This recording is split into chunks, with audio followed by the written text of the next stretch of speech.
Shalom, queridos, bom dia. Nós estamos aqui falando direto de Manaus hoje.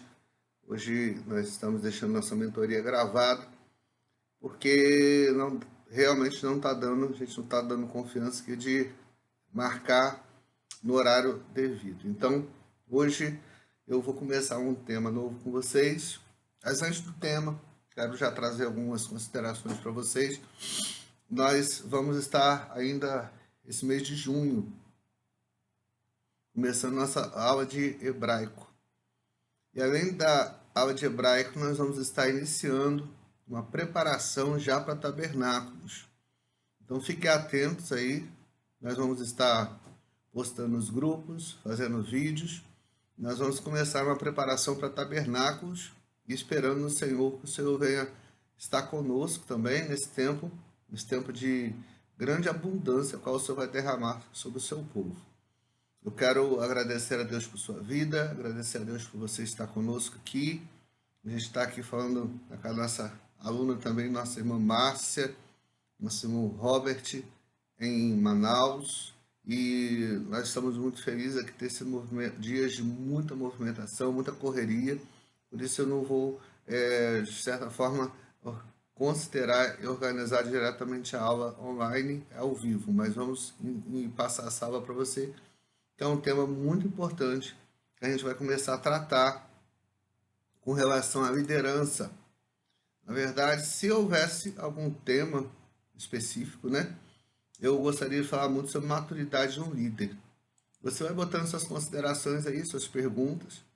Pode ser lá no grupo também, que nós vamos estar tentando responder a todos, trazer aí o melhor que a gente puder para vocês, e em nome de Jesus vamos estar juntos nessa jornada. Então vamos começar hoje a falar sobre maturidade do líder. Nós queremos continuar com esse tema durante alguns dias, por isso que é um tema muito amplo. Nós vamos caminhar nesse tema. Hoje eu vou apenas introduzir, porque é um tema que vai abranger muitos conhecimentos, tanto bíblicos quanto filosóficos, mas também a gente vai tentar trazer uma realidade bem moderna sobre essa questão de maturidade de liderança. Quero que nós venhamos hoje a palavra do Senhor em Gênesis capítulo 33, versículos 12 a 14. Ele disse: caminhemos e andemos, ou partirei adiante de ti. Caminhemos e andemos, e eu partirei adiante de ti. Porém ele disse: meu Senhor sabe que esses filhos são tenros, e que tenho comigo ovelhas e vacas de leite. Se as fadigarem somente um dia, todo o rebanho morrerá. Ora, passe o meu Senhor diante do seu servo, e eu irei como guia, pouco a pouco, conforme o passo do gado, que vai adiante de mim, e conforme o passo dos meninos, até que chegue ao meu Senhor em Seir. Nós estamos falando aqui do encontro de Jacó com seu irmão Esaú. Na verdade, é um encontro de reconciliação. Todos sabem do contexto dessa história. Jacó saiu após ter roubado a bênção com o consentimento da sua mãe, mas roubou a bênção do seu irmão Esaú, apesar de muito o Senhor já ter liberado a bênção sobre ele, porque o próprio Esaú havia lhe dado a primogenitura. Então, de certa forma, Jacó era o responsável. Talvez Isaac pudesse não concordar com isso, mas Jacó era aquele que deveria verdadeiramente ser o alvo da bênção, porque Esaú o vendeu, né? Vendeu a bênção, vendeu o direito da primogenitura. E a gente vai pensar, queridos, sobre situações da nossa vida que nós temos que refletir, sobre a nossa vida ministerial, sobre a nossa vida como líder. Você que exerce liderança, você que nunca exerceu liderança, mas hoje talvez por causa tem traumas relacionados à liderança, e você precisa de uma forma ou de outra receber do Senhor uma palavra para que você possa amadurecer. A gente tem que entender sempre que o nosso ministério sempre vai ser um avançar, um amadurecer. Tem muitas pessoas que tentam alcançar os benefícios de um ministério fluido, mas sem passar pelos processos. Desde o início nós temos falado muito com vocês sobre o processo, e é interessante para nós entendermos que os processos eles são pertinentes à vida de um líder. E nós precisamos entender que todo processo é paulatino, todo processo ele vai ter uma prova do tempo, ou seja, vai ser provado pelo tempo. E com Jacó e Esaú não foi diferente. Hoje nós temos duas histórias aqui de dois irmãos gêmeos que foram gerados no útero simultaneamente, mas dois tipos de comportamento totalmente diferentes. Dois tipos de caráter. O que é um caráter? Um caráter, ele é uma medida de cada pessoa, pessoal, a qual a pessoa é inata da pessoa, que faz com que essa pessoa ela tome determinadas decisões de acordo com os desafios, de acordo com as situações que lhe apresentam. Então, por exemplo, uma pessoa que rouba e justifica que rouba porque passou fome. E você vê outras N pessoas que passaram, às vezes, privações até maiores do que essa pessoa e que nunca roubaram. Qual a diferença entre que rouba e aquele que não rouba? É justamente o caráter. Porque o caráter vai definir o tipo de vida que você vai levar, os caminhos a quais você vai seguir que vão te guiar na sua vida. E esse caminho vai te dar um destino. Então, de acordo com o seu caráter, e o caráter inato, principalmente, ou seja, o caráter de nascimento, você vai seguir um destino. Agora, queridos, esse destino ele pode ser alterado. Porque nós, quando temos um caráter tratado pela cruz, nós podemos alterar também o nosso destino. Então, muitas vezes, não é especificamente uma questão assim, Deus vai abrir uma porta para você. Não. Deus, através do Espírito Santo, vai mudar o seu caráter vai ser tratado pelo Espírito Santo, que esse caráter, esse novo caráter, essas novas decisões, esses novos comportamentos, essas novas formas de pensar a vida, te levarão a caminhos diferentes que te darão acesso a portas. Então, na verdade, é uma coisa que vem um pouco antes. Às vezes as pessoas ficam esperando apenas o milagre de Deus. E muitas vezes o milagre de Deus vai vir através de uma mudança de caráter, através de uma mudança de comportamento, através de decisões as quais estão pautadas da palavra de Deus, decisões que são verdadeiramente moldadas pelo padrão de justiça eterna. Porque a justiça de Deus não é a nossa justiça. E muitas vezes nós queremos nos justificar perante de Deus e nós não conseguimos, porque o padrão, a balança, o molde da justiça de Deus é diferente da justiça dos homens.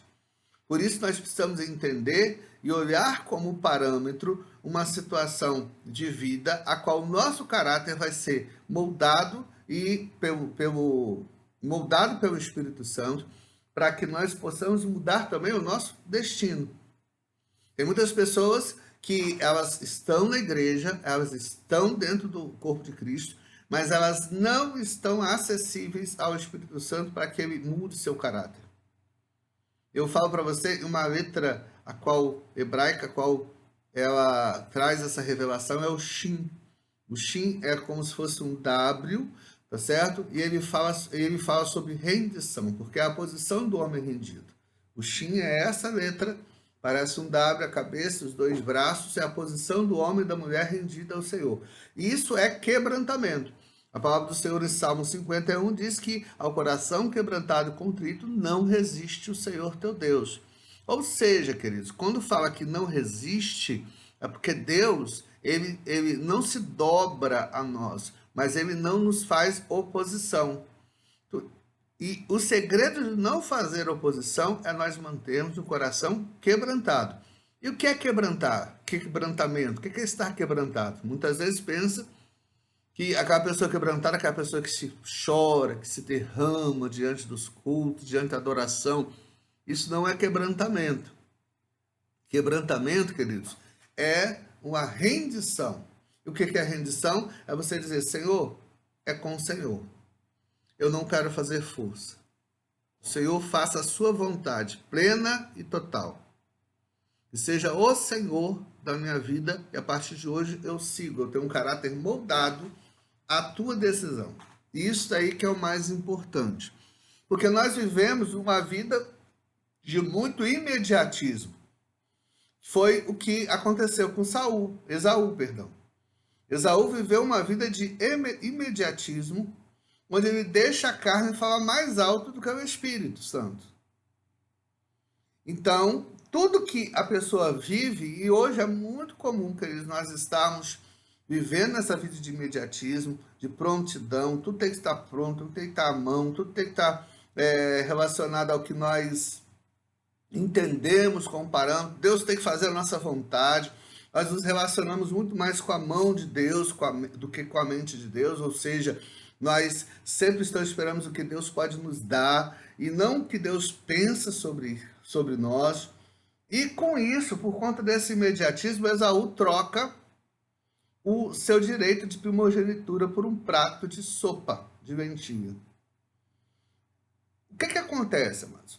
Esaú era um homem forte. A palavra fala que ele era caçador, um homem do campo. A gente não está querendo medir aqui a circunstância que Esaú passou para trocar essa primogenitura. Eu não sei a crise que ele passou. Provavelmente era uma crise muito grave, a ponto de ele perder o direito ali à primogenitura por conta de comida, porque ele se viu à beira da morte por conta da fome naquele momento. Eu não estou julgando e pré-julgando que a crise de Esaú foi menor ou maior do que a crise que muitos de nós vivemos nesse tempo. Você viveu na sua vida, vocês são crises que nós verdadeiramente passamos e muitas vezes passamos novamente. Tantas vezes, queridos, nós, por passar essas crises, nós não conseguimos, às vezes, ver e ter paciência para que a crise passe. Veja bem, a gente tem que entender uma coisa. Todo momento não muito favorável, todo momento favorável ao extremo na nossa vida, são momentos muito perigosos e muito difíceis de tomar decisão. Eu já falo com muitas pessoas, falo assim, não tome decisões quando as coisas estão muito ruins, porque você pode ser levado pela crise, e não tome decisões quando as coisas estiverem muito boas, porque você pode ser levado pela emoção. E o grande problema que vem a questão de perder bênçãos futuras, às vezes tanto materiais quanto espirituais, por coisas transitórias. Esaú estava falando de uma primogenitura, queridos, ou seja, a posição de primeiro filho, apesar de eles serem gêmeos, Esaú nasceu na frente, e com isso, a primogenitura de Esaú foi desprezada por conta de uma bênção transitória, totalmente passageira, corruptível, por um prato de comida. E muitas vezes nós estamos julgando e nós estamos colocando em risco a nossa própria vida espiritual, e agora eu quero falar com líderes aqui, que muitas vezes estão trazendo um molde de imediatismo para dentro do seu ministério, para dentro da sua liderança, no qual o tempo presente, a crise presente é mais importante do que o futuro. E muitas vezes, e por conta disso, nós não tratamos pessoas, nós temos dificuldade de tratar pessoas, confrontar pessoas, nós temos dificuldade de trazer pessoas para o molde do Senhor. Por quê? Porque nós pensamos que nós temos que ser pessoas que verdadeiramente estão ali apoiando aquelas pessoas a tal ponto de não confrontá-las no seu erro. E é esse o grande dificultador do nosso tempo como líderes. Nós temos que entender, queridos, que a gente não pode escolher o presente ao invés do futuro. O presente, ele é um tempo a qual eu estou preparando o meu ambiente para o futuro. E, no entanto, tantas vezes nós vivemos no imediatismo do Senhor. Eu vou te ensinar uma coisa que eu custei aprender, é muito duro para um líder aprender. Você que é líder e você precisa... Normalmente, nós estamos falando de liderança dentro de igreja. Então, nós estamos falando de uma liderança voluntária e por amor. Ou seja, a pessoa está ali trabalhando sem receber um tostão, mas ela está fazendo por amor e porque ela ama. No entanto, muitas pessoas começam fazendo a obra por amor e dão continuidade a ela, por quê? Porque esse amor que fez com que essas pessoas iniciassem a obra, ele faz com que elas adquiram um reconhecimento. Então, elas trocam o amor pelo reconhecimento. Então, muitas vezes, nós estamos lidando com líderes fracos. Por quê? Porque eles usam, eles usam da sua própria bagagem de rejeição para tomar decisões no seu ministério, que não são decisões que focam o futuro e não focam o benefício e os princípios da palavra. Aí o que acontece? A pessoa fica ali muito bem, o processo é lindo, o processo é maravilhoso, às vezes flui durante um tempo, mas quando você não observa o presente com os olhos do futuro, com certeza você vai ter problemas no futuro. Por isso, queridos, creia numa coisa e aprenda isso, uma coisa que é difícil para todo líder. Não andem por suas urgências. Não andem movidos por suas urgências, ou seja, nada que é urgente deve ser resolvido imediatamente. Principalmente quando existir alguma situação na sua vida que é urgente, pastor, nós temos que resolver isso logo. Então calma, é hora de orar, é hora de esperar. É hora de esperar, então, a resposta de Deus. Quanto mais urgente é a necessidade, mais necessário é esperar. Porque quando nós tomamos decisões, tanto nas crises, nos topos das crises, quanto nos topos das alegrias, né, do nosso ministério, nós corremos o risco de tomar decisões envoltas sem emoção. E com isso nós vamos estar sacrificando o futuro. Creia nisso, é muito difícil isso, a gente se moldar com isso. Eu falo porque eu já fui assim, eu já tomei, e até hoje, muitas vezes, se eu não pensar muito no que eu faço, eu vou tomar muitas decisões pela emoção. Eu já sabia que eu deveria começar essa mentoria há muitos anos. Porém, o Senhor esperou um momento. Eu refreiei até o Senhor me liberar para começar a mentoria. Não que a mentoria não seja importante, mas ela coube para esse momento. Então nós temos que entender, queridos, que as nossas urgências, elas não acelerarão o processo. A urgência é algo que muitas vezes vai atrapalhar e vai condicionar o meu processo ao fracasso. Por isso, a gente tem que entender que a gente tem que saber o momento em que nós podemos agir. Por isso, andar nos tempos é muito importante. Ah, pastor, eu quero ofertar logo. Não, você vai ofertar no tempo certo. Você vai entregar a sua vida no tempo certo. Você vai fazer no tempo certo. Ah, pastor, eu soube dessa revelação agora, então eu vou começar um processo de jejum. Não, você pode jejuar, mas os processos mesmos nós vamos fazer no inverno, no final do ano. Por quê? Porque a gente tem que entender que o presente ele vai moldar o futuro, mas eu tenho que saber o tempo certo para fazer todas as coisas. Quando Esaú vendeu a primogenitura, querido, ele estava vendendo riqueza. Por quê? Porque o primogênito ele tinha direito ao dobro da herança. Se Jacó ganhasse X, Esaú ganharia 2X. Então, eles estavam esperando, quando seu pai Isaac morresse, eles iriam receber, na hora de dividir a herança, Esaú receberia receberia 2 vezes mais o quanto Jacó recebeu. E se houvesse outros filhos, Jacó receberia o mesmo que os outros filhos nasceram, embora tivesse nascido primeiro, mas Esaú sempre seria o privilegiado. E Esaú vende esse direito. Só que com esse direito, Esaú também vendeu o direito da bênção. Ele não vendeu somente os direitos financeiros da primogenitura. Ele também vendeu os direitos espirituais. Mas ele não compreendeu quando a bênção foi roubada, porque na verdade a bênção já tinha sido vendida.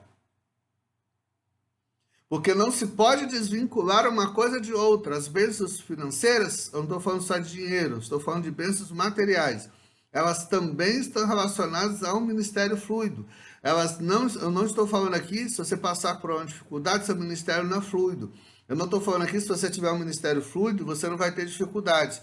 Mas as bênçãos materiais de saúde, de alegria, de paz, de gozo, de uma família abençoada, também estão sobre a sua vida, juntamente com as bênçãos físicas. Então, as bênçãos espirituais, elas estão andando juntas com as bênçãos naturais. Então, mas Esaú, além de vender essa primogenitura, ou seja, o direito financeiro, ele também vendeu a bênção. Ele perdeu a bênção. E quando Jacó tomou a bênção, na verdade, era algo apenas que fazia concretizar aquilo que já tinha sido negociado entre os irmãos. Por isso, muitas vezes, que nós queremos ver o lucro material e não a bênção espiritual de cada coisa. E a gente tem que ter muito cuidado com isso. Eu estou falando de lucro material, não somente dinheiro. Às vezes fala de lucro, as pessoas falam de dinheiro. Por exemplo, às vezes tem aquela pessoa ali na igreja, aquela pessoa, um ganhador de almas, aí você quer que o seu ministério cresça. É aquela pessoa que atrai, ele é um evangelista ou ela é um evangelista nato, e atrai pessoas. Só que aquela pessoa, às vezes, ela precisa ser tratada. E você não a trata, e você não cuida dela.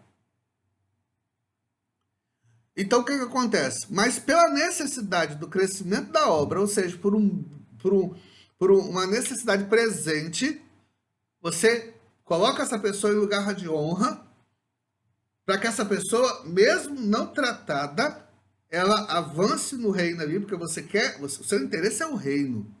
Seu interesse é um interesse puro. Eu não estou falando aqui de interesses iníquos, estou falando de interesses puros. Seu interesse pode ser um interesse puro, mas essa pessoa avança no reino,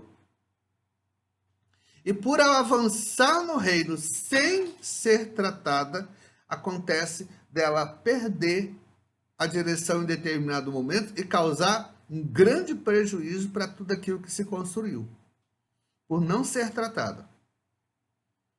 O Senhor tem nos orientado, queridos, a reconstruir. E reconstruir é muito mais difícil que construir. Nosso ministério aqui em Vitória era um ministério muito fluido. E com isso, uma vez o Senhor nos trouxe a revelação que ele iria mudar a estrutura.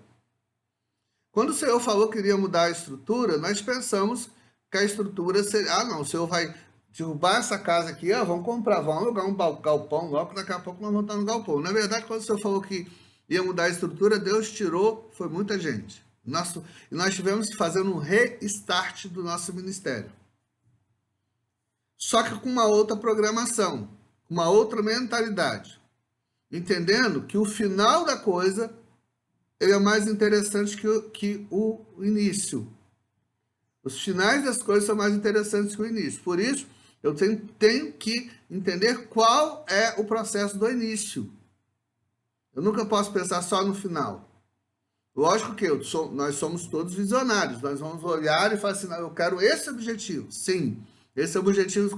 Mas quais são os objetivos do Senhor? Porque quando nós olhamos assim, eu quero isso, normalmente a gente vai estar procurando coisas corruptíveis.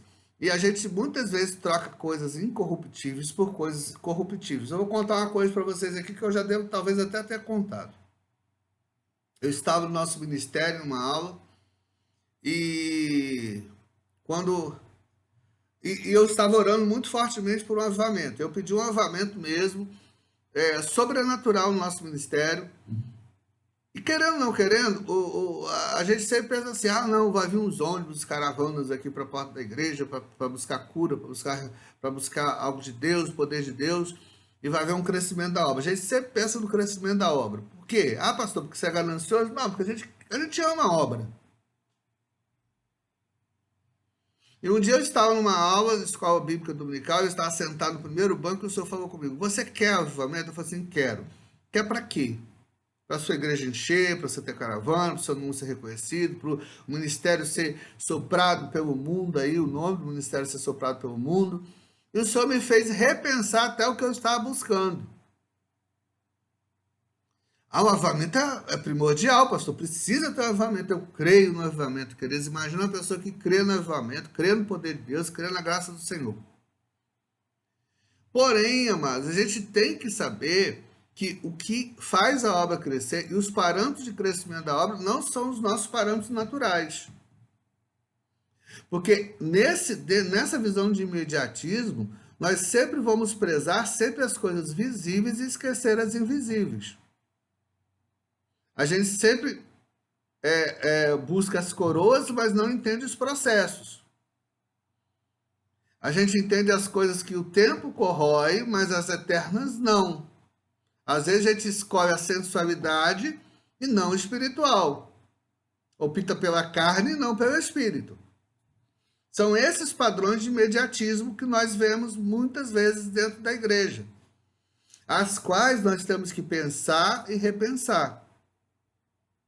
Porque o padrão de imediatismo de Esaú é um padrão que feriu a identidade de Deus para a identidade de Deus que estava marcada sobre ele. Ou seja, como Deus ouvia. Esaú era um homem que foi escolhido para ser primogênito por nascimento, mas ele foi rejeitado por Deus.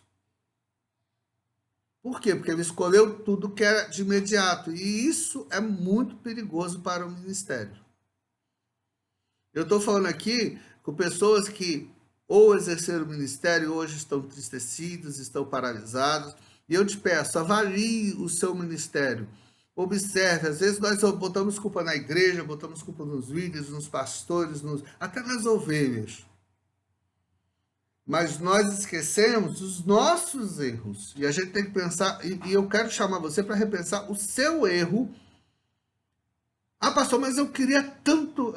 por quê? Porque você quer o desenvolvimento do reino. Se você é uma pessoa de caráter remido, você entende o crescimento do reino como uma coisa abençoadora. Lógico que todo crescimento ele tem efeitos colaterais.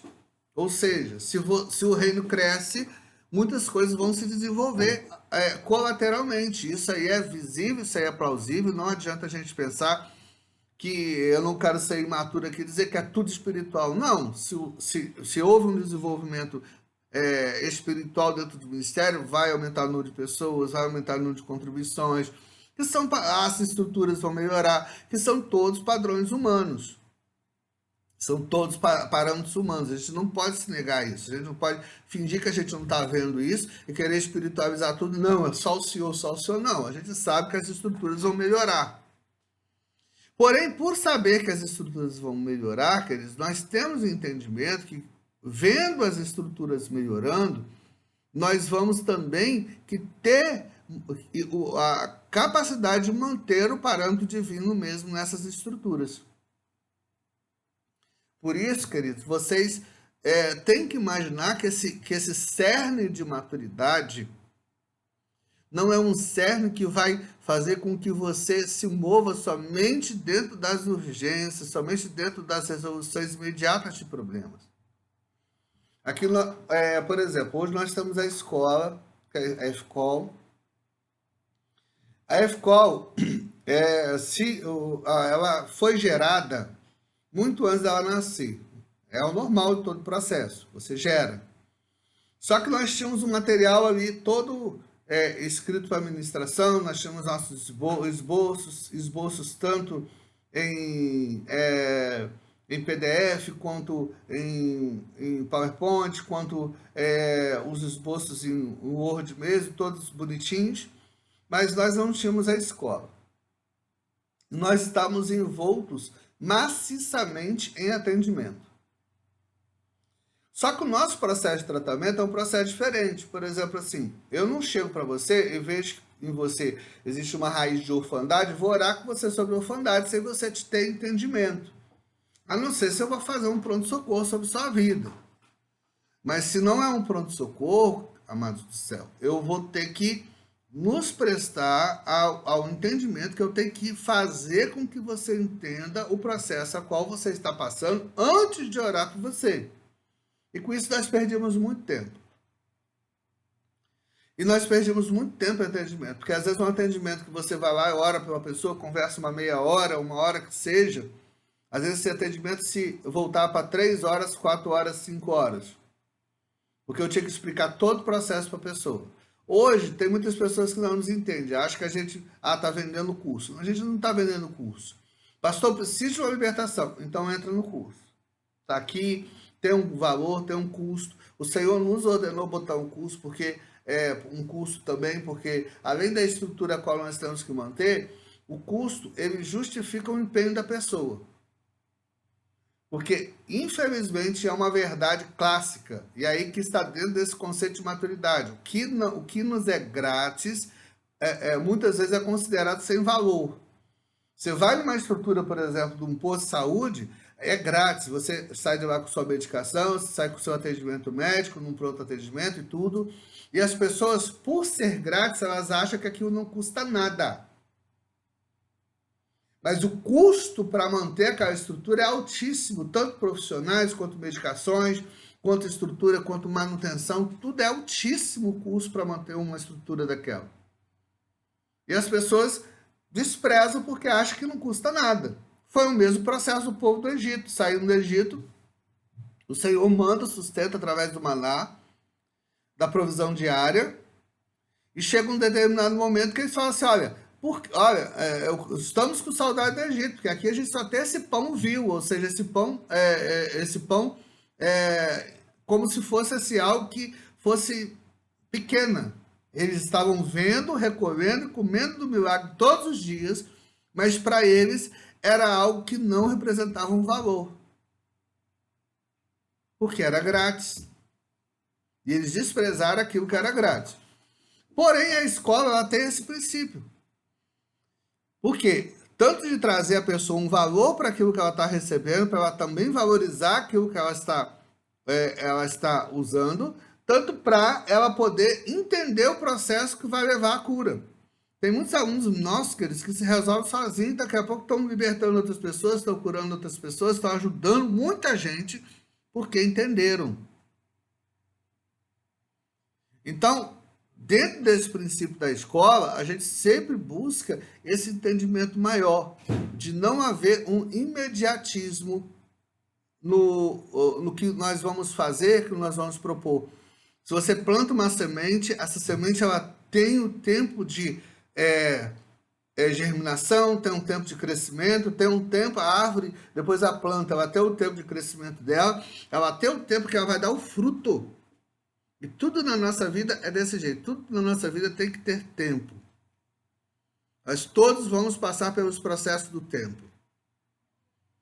Então, queridos do Pai, a gente tem que entender isso. Isso é um processo tanto natural quanto um processo pertinente para a nossa vida. Nós não podemos ser imediatistas. Se você vai semear qualquer campo, você tem que entender que o processo é longo. E muitas vezes, muitas pessoas não entendem isso. Elas querem ser paternalistas e querem ser mais Deus na vida de liderados que o próprio Deus. Então acontece muito isso dentro do estilo de liderança que muitas vezes nós assumimos. Nós vemos pessoas que não querem se adaptar, se moldar ao que Deus quer na sua vida, e elas querem sempre benefícios transitórios, ou seja, estão sempre buscando em nós respostas imediatas, instantâneas. E quando elas não veem respostas instantâneas, veja bem, o processo de acolhimento com vocês, com a mentoria, é um processo, enquanto o Senhor nos der força e direção para nós estarmos aqui, nós vamos manter. Talvez alguns desanimem pelo caminho, mas nós vamos manter enquanto o Senhor nos der direção e forças para continuar. Porque eu entendo que esse processo não é um processo curto, nem um processo que vai ser resolvido de forma instantânea. Então nós temos que entender que aqui nós vemos pessoas de uma forma de naturezas ecléticas, de ministérios ecléticos, ou seja, várias naturezas, vários ministérios, pessoas que estão aí sendo bênção para outros, mas estão tendo uma visão de reino, estão conosco aqui hoje para aprender, cada um na sua função, cada um no seu ministério, cada um crescendo de acordo com que a chama de Deus está sendo colocada em seu coração. Só que cada um também tem seu tempo. Cada um também tem sua prioridade. Eu vou ter que atender cada um de vocês, como eu tenho atendido pessoas. Se você está aqui conosco da mentoria, às vezes você não entra em contato conosco, mas tem suas pendências, entre em contato conosco. Eu atendo cada um individualmente. Às vezes, você mandam vários áudios, vários textos para mim.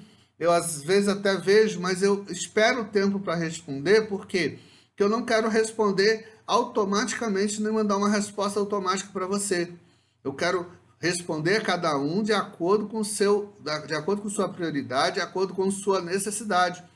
Porque cada filho, ele é um filho, isso eu estou falando em filhos naturais, se você tem 10 filhos, todos eles têm necessidades peculiares. Você não pode trazer um amor coletivo sobre eles. Eu amo todos os 10 filhos igualmente. Isso não é verdade. Às vezes você tem aquele filho que ele desfruta do seu amor, ele está mais próximo de você. Tem aquele filho mais isolado. Como que você ama os dois? Você ama, eu não estou falando de peso de amor, um amor é maior do que o outro, não. Mas aquele filho que está mais perto, você ama de um jeito. Você demonstra amor de um jeito para ele. É um amor específico para o caráter dele. Agora, aquele filho mais distante, você vai amá-lo na mesma intensidade, mas também, às vezes, amá-lo é respeitar essa distância, a qual ele, às vezes, até impõe a você. Saber se aproximar no tempo certo, saber se afastar do tempo certo. Por quê? Porque você quer gerar naquela pessoa não não situações imediatas. Todo pai, querido, ele quer gerar no filho situações que vão a longo prazo. E isso tem se refletido muitas vezes, esse imediatismo tem se refletido muitas vezes contrários à própria criação dos filhos hoje em dia, porque os filhos exigem situações, exigem respostas automáticas, e os pais são obrigados a dar respostas automáticas. Só que muitas dessas respostas automáticas, elas vão trazer um futuro negro para essas crianças. Por isso, tudo que nós vamos fazer para nossas crianças, desde a repreensão, desde o não, porque não também é resposta, entenda isso, não é resposta. Estou falando aqui para o seu ministério. Às vezes a gente quer refletir essa própria imagem dentro da igreja, então tudo que a igreja quer, tudo que o liderado quer, você diz sim, sim, sim, sim, sim, porque você não quer decepcionar esse liderado. Existe uma realidade triste, mas é uma realidade triste. Você faz 1000 coisas por uma pessoa. O dia que você não pode fazer uma, a 21ª você não presta, isso é verdade. Mas isso é porque nós geramos um ambiente paternalista em que nós sempre prezamos pelo imediato. Então, você quer resolver tudo para o seu liderado, tudo para o seu discípulo, porque você tem medo, às vezes, dele te abandonar. E muitas vezes, queridos, se o discípulo ele te abandona, porque normalmente ele não é seu discípulo. Ele não é seu discípulo. Eu sempre falo o seguinte, o dia que eu chegar para um grupo e falar assim, olha, me respeite porque eu sou seu pastor, ou façam isso porque eu sou o seu pastor. Eu estou falando aqui porque eu sou o seu pastor. Se eu tiver de dizer que eu sou o pastor de alguém, para pedir uma resposta a qualquer coisa minha, eu não sou o pastor dessa pessoa mais.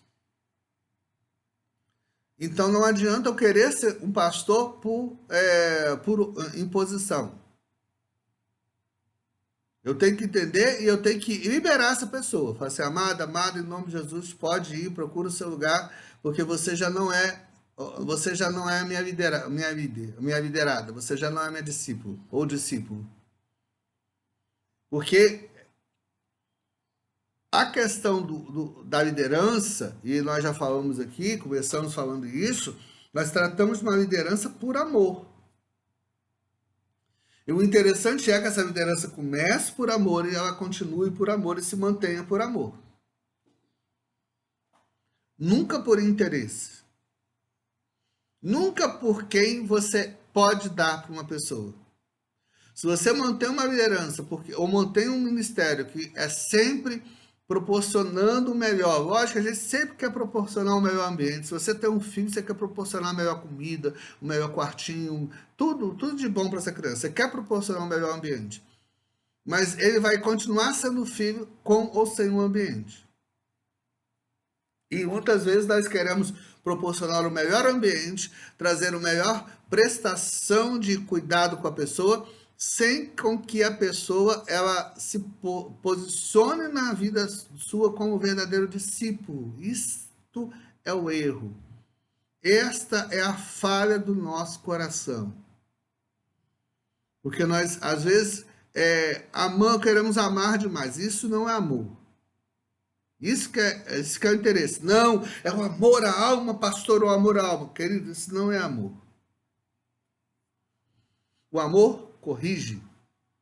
O amor trata. O amor impõe limites. O amor, ele traz, ele leva a pessoa a parâmetros que ela vai verdadeiramente observar e vai zelar. Amor é isso. Amor não é algo irresponsável. Amor não é algo que se movimenta pela sua necessidade e nem pela necessidade de qualquer um. Amor é algo que flui em um pensamento, em uma unidade de pensamento que vai comunicar tanto cuidado, tanto conforto, mas muitas vezes vai comunicar confronto e confrontos e também situações em que vai até que ter um cuidado a ponto de estar trazendo a pessoa para a visão de não somente de esperança, de receber a esperança do Senhor, de receber o amor do Senhor, não. Vai trazer a pessoa para aquele momento no qual a pessoa vai estar não aprisionada a você, mas a pessoa ela vai estar sendo cuidada a ponto de ensiná-la a mudar de caráter, de ensinar ela a mudar segundo os princípios e os preceitos do reino, não segundo os princípios e preceitos próprios, não segundo as próprias intenções do coração, mas vai mudar de acordo com o que o Senhor vai trazer, amados, de forma sobrenatural sobre ela. Uma forma que a pessoa vai entender que os processos, eles vão acontecer. Mas os processos vão acontecer, mas esses processos vão ser levados a um termo de crescimento. Nós estamos falando aqui, queridos, de um modo pelo qual nós vamos tratar, nós vamos buscar pessoas para mudança de caráter. Mas antes das pessoas mudarem o caráter, e nós exigirmos delas que elas mudem o caráter, nós temos que mudar o nosso caráter. Nós temos que mudar aquilo que é nosso, a nossa presteza, o nosso imediatismo, os nossos valores. Porque senão nós nunca vamos conseguir influenciar pessoas a mudança de caráteres específicos, a mudança de caráter específicos. Eu estou falando aqui, querido, com a pessoa que sofreu muito por querer ser, às vezes até mais Deus na vida de pessoas, de liderados, do que Deus quer ser. E Deus está falando com você nesse dia. Seja apenas aquele que vai fazer a vontade do Senhor. E aí, amados, Deus vai trazer verdadeiramente pessoas para o seu lado que não vão te ajudar, que vão ser cooperadores, sim, do reino. Que vão levar a moral do reino. Isso é importantíssimo. Amém? Deus abençoe. Eu quero agradecer a Deus por mais esse momento. Hoje nós vamos fazer um vídeo mais curto, mas semana que vem nós damos continuidade ao vivo às 5 da manhã. Estamos todos juntos aqui, já ao vivo, se Deus assim permitir. Mas eu quero falar com você, que você possa ter essa presteza de coração, de entender que seu caminho, e eu quero profetizar sobre sua vida, um caminho fluido, um caminho longo. Não seja imediatista. Nossa guerra e nossa luta não é uma guerra que vai ser